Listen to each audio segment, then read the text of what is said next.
Welcome to the Real People, Real Business Show. My name is Stephanie Hayes, and I'm a business strategist that helps mature entrepreneurs design their wealthy exits, whether that means building an asset-based business model for an eventual sale or simply taking yourself out of your business while enjoying its continued growth. I love to speak with like-minded entrepreneurs who share their real stories and the gritty details on how they've navigated their own way through. On this show, you won't hear about the glamorized entrepreneurship journeys that you see online. You won't be told how to make six figures in 6 weeks. Instead, you can expect to hear real, vulnerable, and inspiring stories that you could relate to that have helped build the foundation for each of our guests' businesses. Today, I'm so excited to welcome Luis Baez. Luis is a sales enablement strategist and coach dedicated to online business owners and B2B professionals. A Bronx-born, proud, gay, Puerto Rican American, and former Silicon Valley C-suite professional, Luis is dedicated to empowering underrepresented entrepreneurs, including women, BIPOC, and LGBTQIA communities through online sales coaching.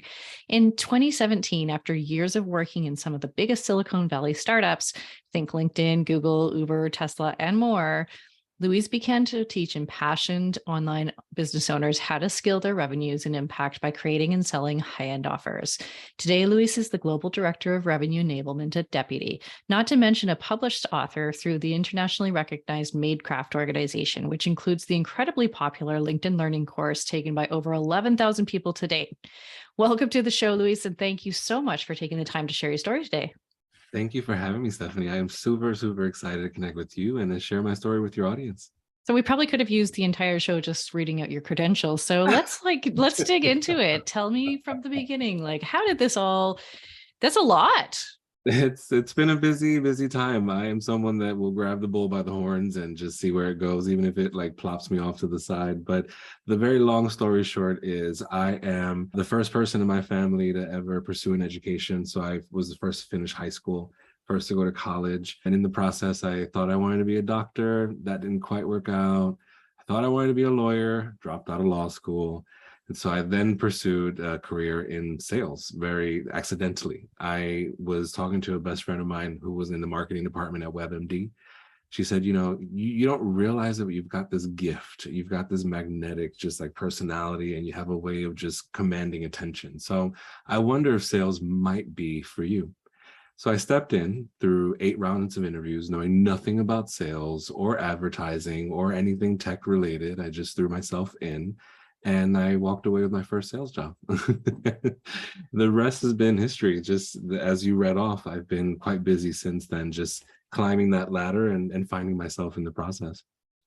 I mean, you could basically just read me the phone book and I'd be like, yep, yes, whatever you want, just take it. That's fine. So you have this baritone voice and this beautiful, and that's a whole other part of your life, isn't it?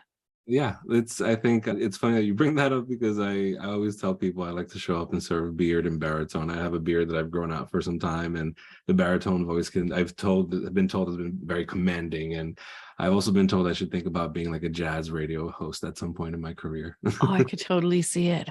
And then this one back in 1952. I can't do it. I can't pull it off. I don't have the beard either, but the beard is magnificent.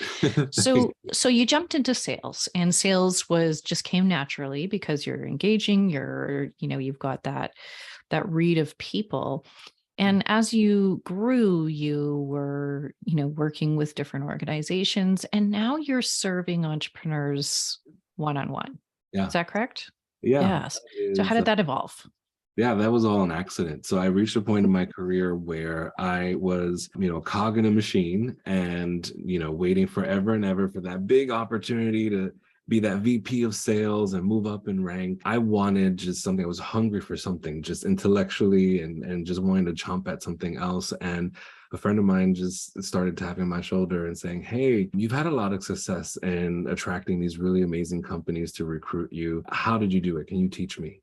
So I started helping one friend optimize their LinkedIn profile. And then I got a recommendation from another friend, a referral, to help them out as well. And then after helping a few people, I got a tap on the shoulder. It's like, hey, how do you manage to side hustle while holding down a full-time job? And so then I started teaching that. I started teaching how it is that I side hustle, how I structure my time and all of that jazz, and even my own sales process.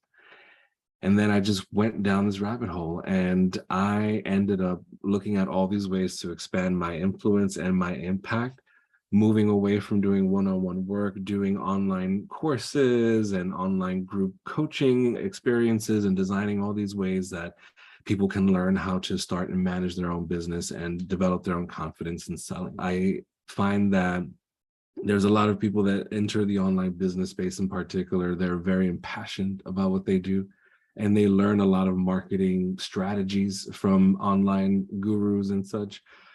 But a lot of these programs are designed around your aversion to having direct conversation with people, putting yourself out there. They'll teach you all the automations, all the copywriting tricks and everything, but they don't teach you how to speak up for yourself, or how to advocate for a customer, or how to get other people to pick up what you put down.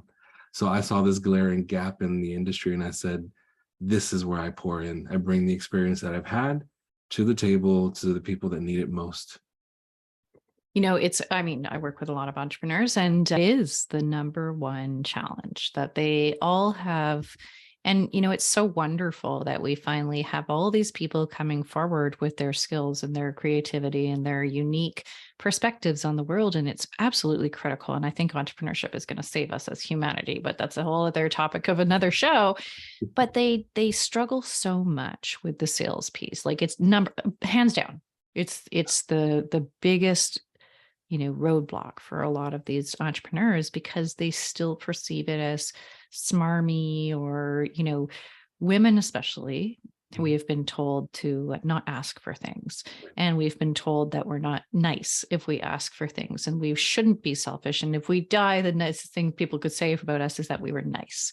And so there's this huge cultural roadblock that we have from a sales perspective, particularly around women entrepreneurs. And I don't know if you've had that same experience. I sure have. I sure have. And I think that there's a huge emotional and mindset shift that happens when people go down this path of building their own business and pursuing entrepreneurship. Where I sort of empathize and sympathize is that I am someone that, as an urban Puerto Rican that grew up in poverty, an out gay man, I have literally had to be the squeaky wheel that squeaks for the oil at every phase of my life and every phase of my career. And the way that I teach sales is to actually take the lens, or the light, away from yourself and think about the customer instead.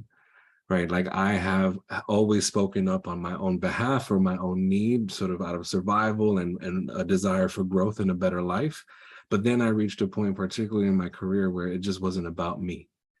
Right? The way that I saw success was holding that spotlight on the customer and literally walking with them, or attempting to walk in their shoes. And so for anyone that is up against the sort of hesitation, the cultural and social norms, and you're afraid of being disobedient or disregarded or all the way unsuccessful, I implore you to stand up for the customer. They're counting on you, right? I understand what you're up against.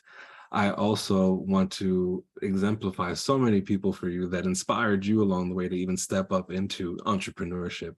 You have that fire in you, right? And I'm just asking you to redirect it away from yourself and not make it about you. That's where the mindset shift starts, when you remove the anxiety by taking the spotlight off of yourself and making the preoccupation about the people that you serve. One of the things that has always resonated with my clients who have been particularly resistant to selling Mhm. is that, selling is an act of service, right? I remember, I got diagnosed with this, respiratory thing, and it was quite rare. And I could, our healthcare professionals didn't want to, or didn't know what to do about it. And I finally found this lady down in Florida who had created a course around how to, get your respiratory system working again, and around this particular issue.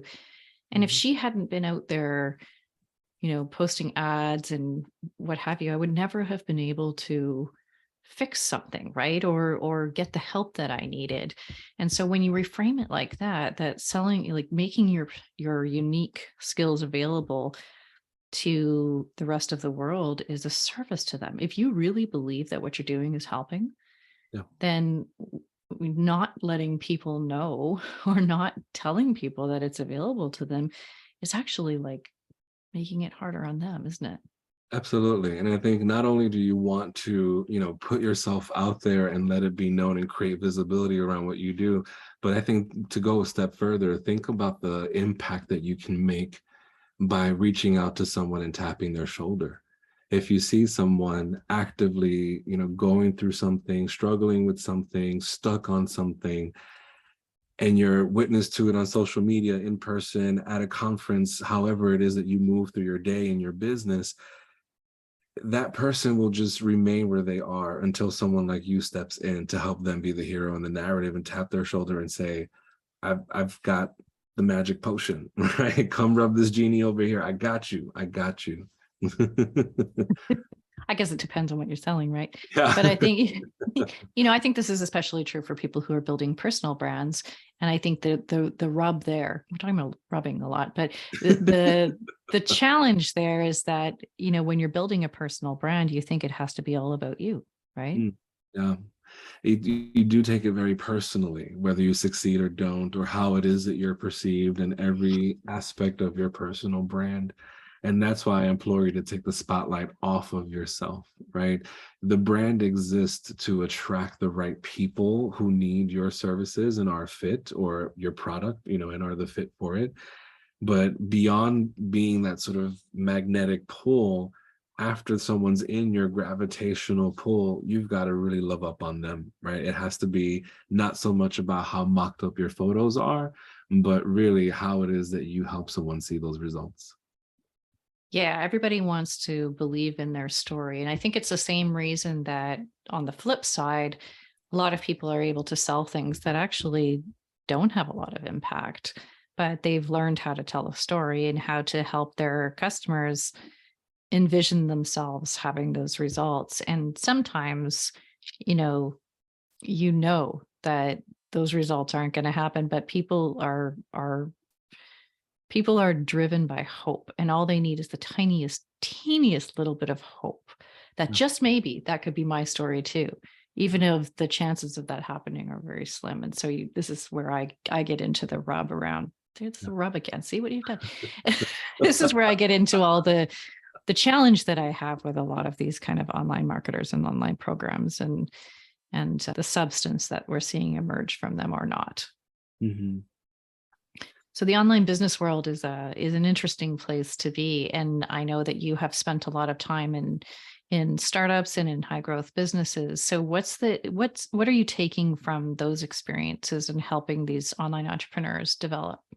Yeah. So, in thinking about the ways that I've moved in my career, and even now my position working in revenue enablement, training and coaching other sales reps to sell through products and services, I take that sort of secret sauce from tech, from Silicon Valley, and thinking about how do we implement a sales culture that is not traditional, or a sales process that is non-conventional, and create magical experiences for customers that help you stand out from the rest of your competitors. And so, borrowing from some of the ways that, for example, we prospect in B2B sales, the ways that we pursue customers and the way we pursue new relationships with businesses, the hot thing is personalized video, right? After, especially accelerated after the pandemic. And so it used to be that you brought up the phone book earlier, you'd go down the phone book and you start dialing a couple of 800 numbers and click, one to be transferred over, and then two or three or four until you finally reach, someone. And you persuade that person to give you some intelligence about, who do I talk to next? Or where do I go from here? Or who's in charge of that, right? Now we have greater intelligence. We have LinkedIn and everything that we can Google, and everything that exists on a company's website, everything about their, about profiles of their leaders, all of these things, right? You have so much more intelligence to work with when you're going to make your approach. But then you also have to reconcile the fact that it's a noisy world. It's a very noisy world. And especially at the time of this recording, all the murmurs and the realities of a global recession, right? You have people who are trying even harder to sell and to get your attention and to get through and to demonstrate value. How do you cut through that noise? I When show. you work with people who are selling high ticket programs, right? Yeah. Yeah. And I do too. And I think one of the big realizations that a lot of my clients have made is that you don't need to sell 100 people. Like you're not looking for 100 clients. You're looking for like a handful. I have a client who will always, I've been working with her for like 4 or 5 years. And every time she gets to, a stage where things are a little bit uncertain, she's like, oh, I gotta do all these things. I'm like, no, you don't. You just need to go and connect with a couple of people. And then she always gets a client, right? So she Yeah. doesn't need 500 clients. She needs like one. So Yeah. it really, whatever your strategy is, I think really affects whatever tactics you're taking around, sales and business development, doesn't it? Yeah. It's when I think about what it means to sell something high ticket, as a consumer, right, as a buyer, I am not going to hand over two, three, five, $10,000, to a checkout page without having some interaction with a human being. I've got questions. If I were shoe shopping, I'd like to see this in 11, 11 and a half. Can I see it in blue? Can I see it in yellow? I'm going to just try shoes on until I get the right fit. Same thing when I'm making a purchase online, whether it's a program or product or service. I'm not going to hand over a chunk of cash until I've had some kind of attention. I also recognize, as my experience that I've had as a solopreneur, side hustler, it's really hard to be available to people at scale and to be available to answer questions. And yes, we can pull the lever of webinars, and we can pull the lever of like pulling people together in Facebook groups and all these things, but people still crave that personalized and individualized attention. They want to try on the right shoe for them. So how do you cut through that as an online business owner, as someone that's selling high ticket? Leveraging personalized video, sending a video to someone using a tool like Video Ask, which you can drop a video in an email, you can embed video on your sales page. There are a number of ways that you can create dialogue with that customer without going through that process of give me your Calendly link and let's set up, half hour aside, and oh, you're going to ghost me anyway. This is a waste of my time. I'm frustrated, etc. I've got so many things going on, right?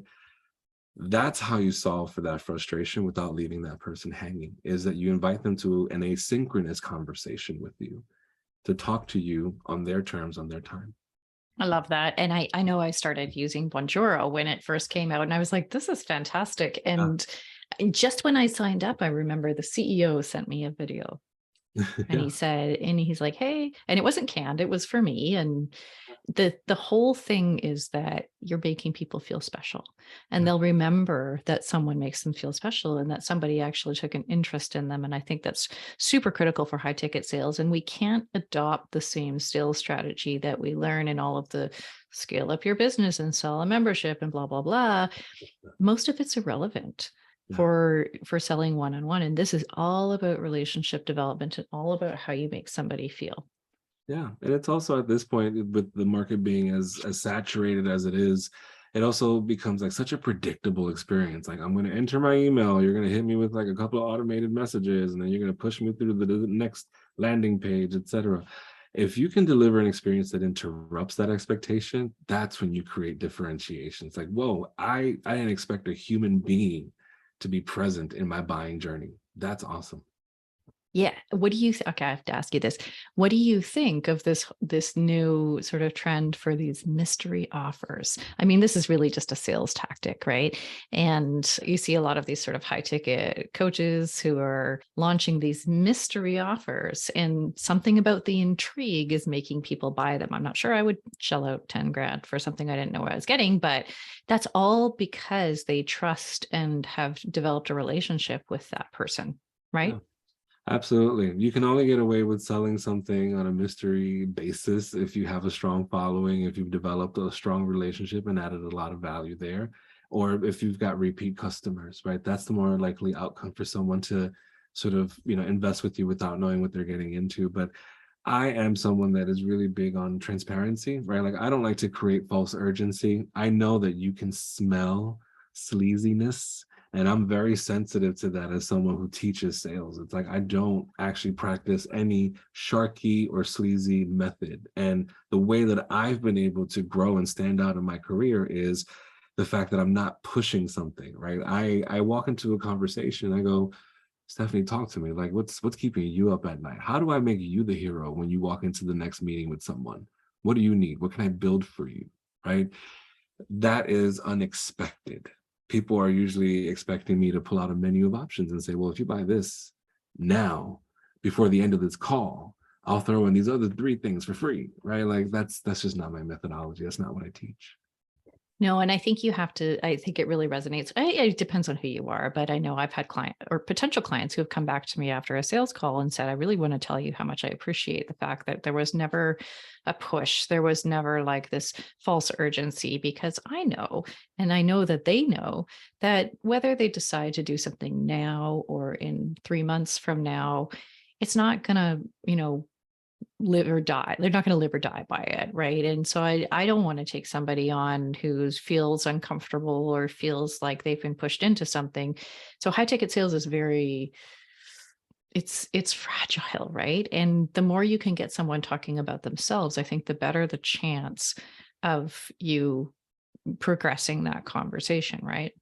Absolutely, because you have to be able to advise that person, not only like whether what you have to offer is the fit, but also how to make it work, right? You have to personalize the experience for them. And, that is where you really develop the trust, right? It's not about stacking extra things and extra features. It's about assuring that person and validating that they're making the right choice, the right investment at the right time, and also spelling out for them all the ways they're going to be supported all the way till the end.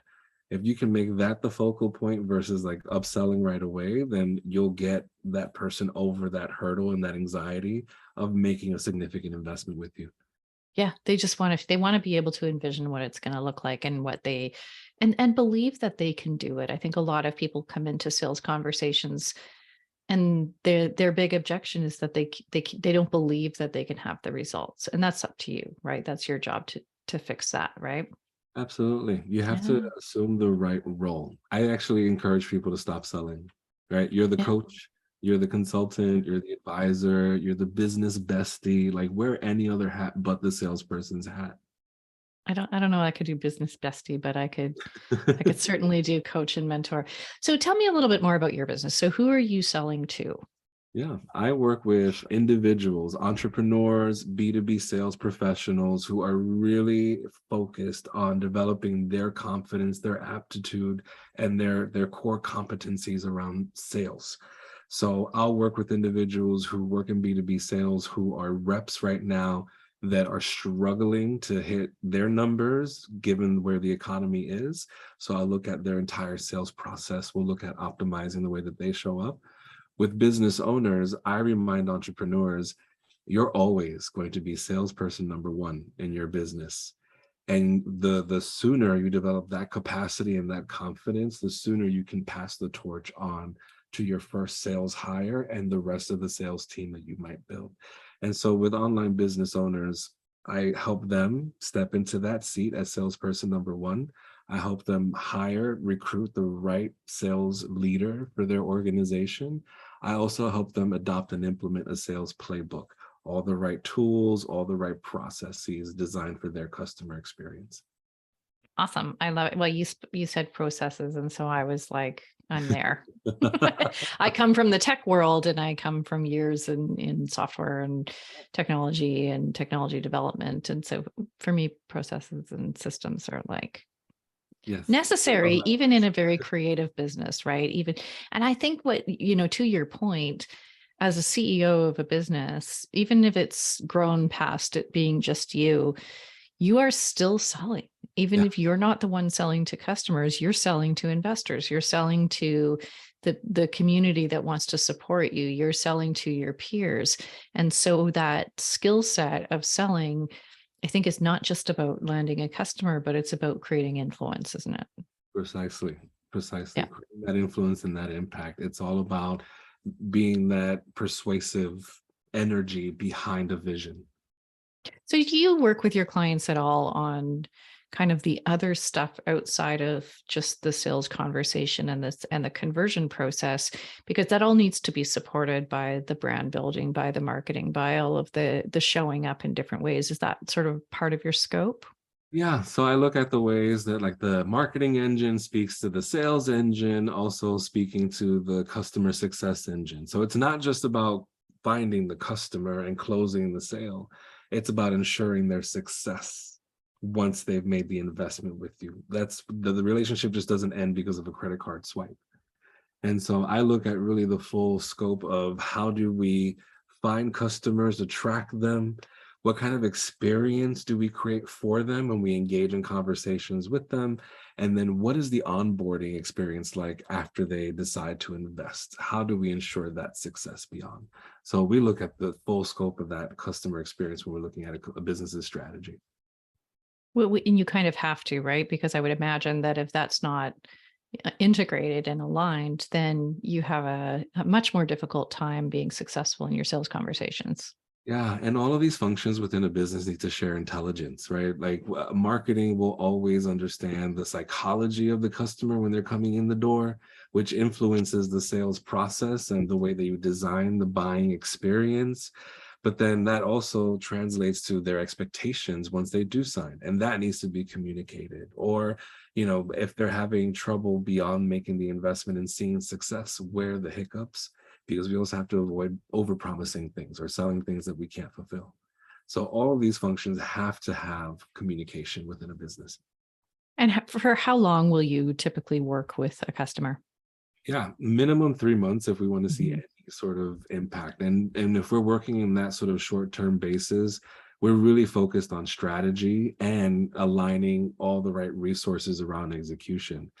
When I work with a business for 6 months plus, that's when we're in that execution mode. That's when I'm stepping in, having the calls with the vendors, lining up the tools, putting together the content around the sales playbook, and making sure that everyone that steps into the business understands exactly how to get what they need to move customers through the process.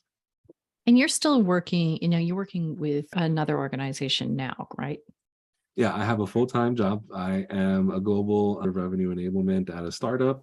That's my gig. I don't ever want to give up my career. I love what I do. I love teaching and coaching and training. And so that's my full-time. And then I continue to run my business on the side. So I moonlight as a consultant.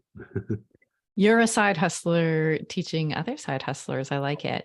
All the way through. Um, yeah, and I think it's important for people like us, coaches, consultants, people who are helping other business owners to have that kind of experience and to be able to pull from your experience inside of a job, a job, because I think that you can translate the things that you learn in a larger scaled organization into something really helpful and useful for smaller businesses and sole entrepreneurs. It just needs to be repackaged a little bit.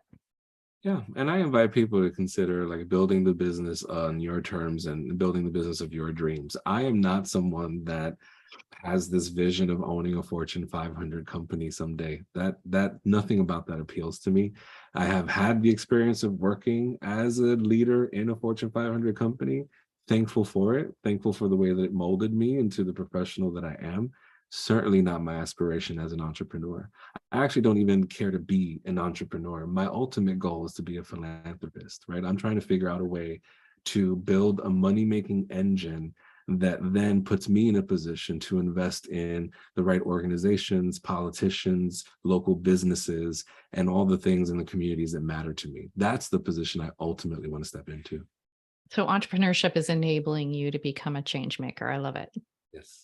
Yes, I love that's it. the ultimate goal. So we'll figure out what that money engine looks like. We are building it as we go, and I've enjoyed the experience and the process along the way. I'm so happy that you said that too, because I think a lot of people, we just talked about this in the last interview as well, but I think a lot of people think that, the business Bible tells you that you need to go for it and build this big thing. And that was never a thing to me. Like I could, and I, you know, would do okay being a CEO of a big company, but it was never interesting to me. I just like that lifestyle, and I know how much I would be sacrificing if that were the case.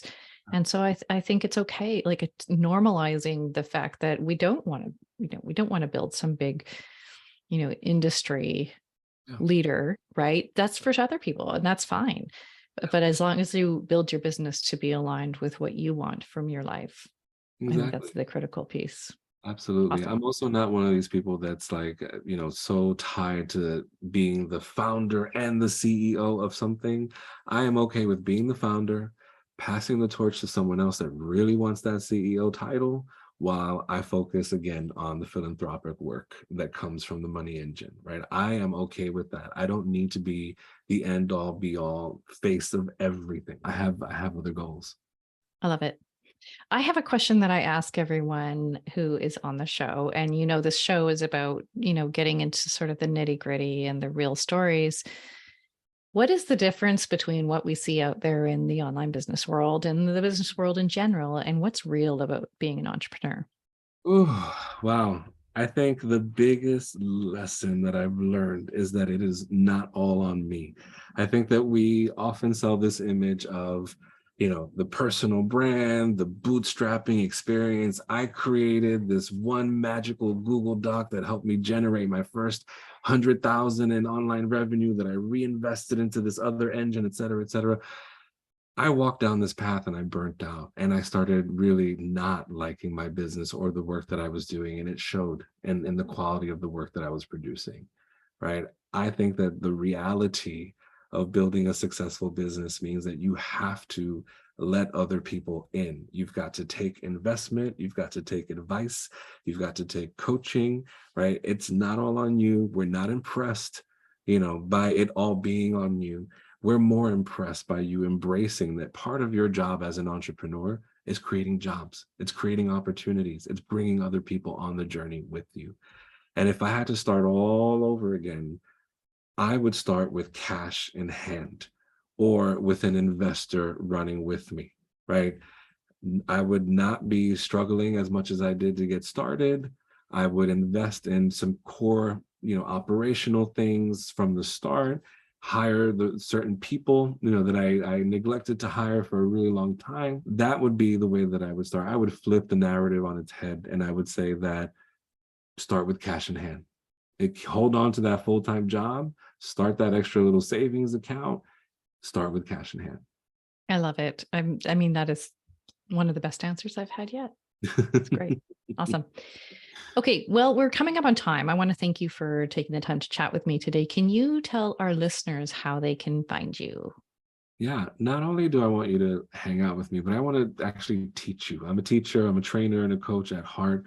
And today I've talked about how to personalize the way that you show up for your customers and how to completely flip your sales narrative on its head. So I invite you to head on over to luisbaez.com/video ask.